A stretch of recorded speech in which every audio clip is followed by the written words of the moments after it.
Okay, the bad news is I wasted 3 hours because I didn't understand the freezing of the propane tank. It's 13 degrees now. So you can see that my cooling water tank is steaming.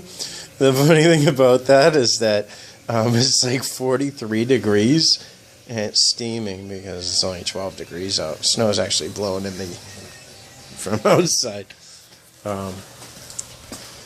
We're rocking and rolling.